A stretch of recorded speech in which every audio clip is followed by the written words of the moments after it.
But the thing is, the Hayabusa can just use the quad shadows to get in and out. So now I wonder if we are going to see this Farsa dominate this game because of the range advantage, or will we see ONIC PH go full swing into 5 people here? Let's find out as we head into the game. BREN Esports versus ONIC PH Game 1.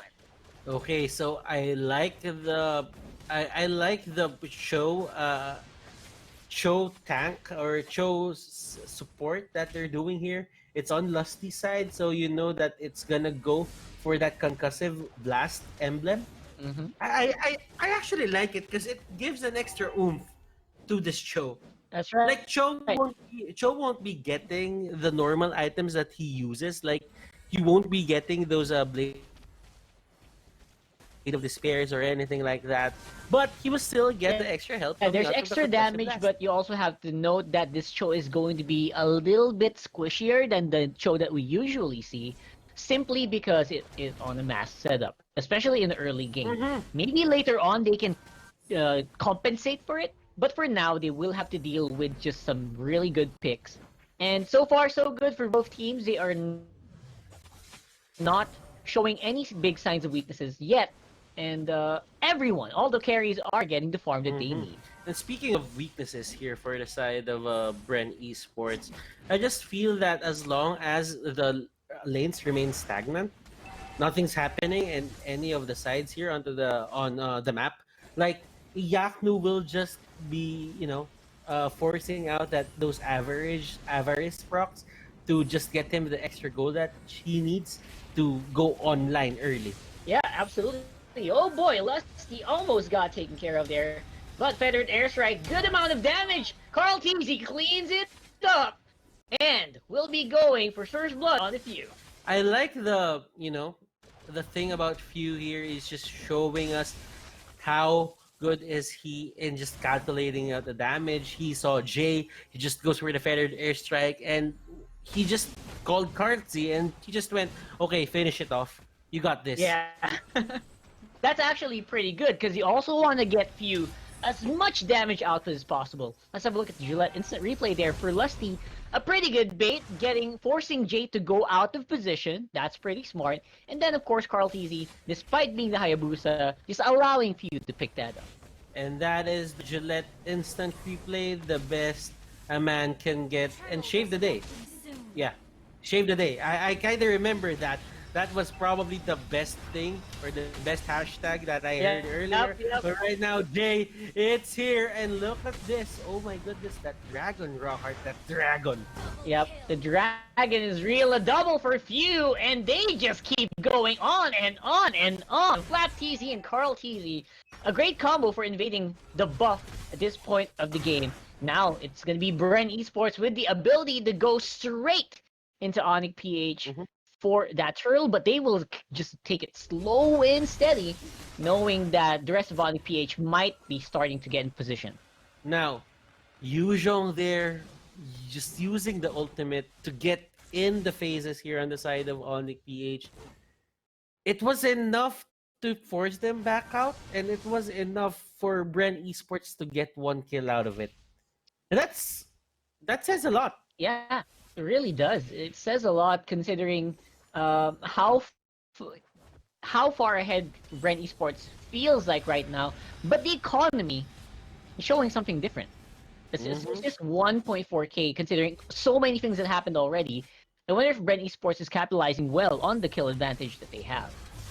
And Dilar here will be the next target. There is the shadow kill. Dilar, he's just way too tanky, and I think that's Khaled's thing. Like Khaled will, as long as Khaled can press those skills, it won't really be a problem. That's true. Again, the Khaled is there's a good reason why the Khaled just keeps getting picked up here over and over again, right? And I like that. I like that the Khaled is the sustainability for Khaled has been noticed by our teams, and that's just how Khaled is gonna be played. It's super It's gonna be super difficult to dive on him, but Dilar somehow is just holding. Um, Craftsy, on the other hand, he's just having a good time. Just getting the spoils of war here. Venus will be the target. Goodness gracious! Look at this. Oh my god! Go. they're forcing their way. They're breaking the doors of ONIC-PH, and ONIC-PH, they need to find an answer. I think this is it. Yep, this is starting to look like it. ONIC PH, they are capitalizing on the lack of teammates here for BREN Esports, but BREN says we don't even need teammates. We will just keep fighting as long as Flap TZ is alive, and he is getting everything he wants right now. Yeah, Kipri is just doing work rock hard for Flap. He's not even going back to base just because the killing spree is working also well for Flap. Flap TZ. The Bloodless Axe is there, and he will get the extra tankiness or extra sustain that he needs in the coming fights. And there were so many moments where Flap TZ could actually have died because of the killing spree emblem. He just keeps on going. Like, there is just no way to stop this guy so far because everyone who's supposed to stop him is also not getting the items they need yet. But at least ONIC-PH is actually answering with their own offense. Yeah, for sure. The offense is so great here for ONIC PH. Going straight into it, Lusty with the Way of the Dragon. The ONIC PH squad is running for it, and Few doing a great job of providing the damage output, and Carl TZ pulling up foil. Oh my goodness, ONIC-PH just falling. Just falling like rocks. Oh my goodness. ONIC-PH, they cannot find a way to stop the aggression from BREN Esports. And the only reason why that's happening is because they get caught off guard. They get caught off guard like this. Even the dragon was there. Oh my Venus can't really do anything about that. Yep. Oh my Venus doesn't have the flicker. He has the purify. So it really says a lot here to the side of ONIC-PH.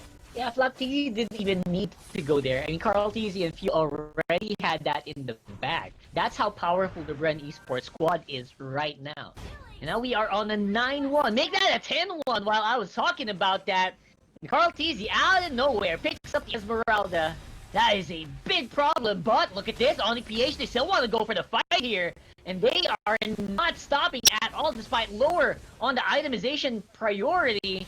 Lusty and the rest of BREN here are back into the fight, and because of that, DR falls, and now Flap TZ, he is in position. That was a very nice play coming out here from BREN. They catch Dilar, and they burst down Dilar fast. And Khalid, as long as he can't use his skills, he cannot sustain himself. And that was the prime example there. BREN Esports, they know what they're doing. They're just rolling with it, and they're probably gonna get the game number 1 W here if ONIC-PH doesn't find an answer ASAP. 13-1 is the scoreline right now, mind you. Yeah, I mean, what is gonna be the answer? I mean, so far I'm drawing up a blank here because the supposed answers for the lineup are falling down hard. Wise on the Roger, 0-1 and 0, not even utilizing that killing spree emblem yet. Same with Dilar, supposed to be the solid anchor for ONIC-PH is the 0-3-1. The thing about this Esmeralda pick is they didn't really, take advantage of it early game. Like Iyaknu, he had the Avarice on hand, but the thing is, there wasn't even a fight that went on the side of ONIC-PH. Right? They were really banking on the fact that Iyaknu will have a good game, just because when you get the Avarice, you are expecting Iyaknu to just take to the other enemy team heroes. And when you have the Avarice, that means you want to force fights as early as possible so you can get to the threshold easily. Get all that maximum gold.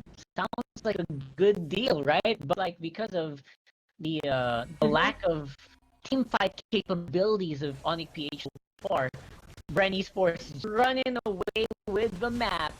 Not even scared to go into their own jungle. Yes, that is true, Rockhart. ONIC-PH, they don't have any more map control. BREN Esports here, they are just waiting for this Lord to march onto the middle lane. They're probably going to try and just get that, while Kartzi here is giving importance to that orange buff. Yep, and starting slowly but surely, the Lord is walking on the mid lane. It's starting to look like they're going to have a hard time defending this. tower, because I feel like this is just going to be taken over by BREN Esports. Look at the top lane and bottom lane minions going in at the same time while the mid is being wailed on by the Lord. That is a great position for Defender. Airstrike, Lord will go down, and the rest of ONIC-PH trying to dive in on the backline in the mid lane, but nothing is going their way. Flap TC on the back of the base just surviving like crazy. And look at this. The base of ONIC-PH is now in shambles. How did they get back from this one? Hard to say, as this might be the last big team fight of this Here game. just being very patient. He gets caught out with the falling star moon. Can they get a kill? And Yaknu is hit by the falling star moon, and that knock off there. Rockhart. This series is a lot. People just going in at will. Wow, That's it's just not like they're even trying at this point. Yeah. It just goes to show that BREN Esports just dominated the whole game. Yeah, even Lusty playing around in the base of ONIC here. Not even that afraid. Again, boom! Few with a Feather Strike takes care of 2 targets, no problem. Should be it. That's a wipeout. That's a W. BREN Esports cut a 20 to 3 against ONIC-PH.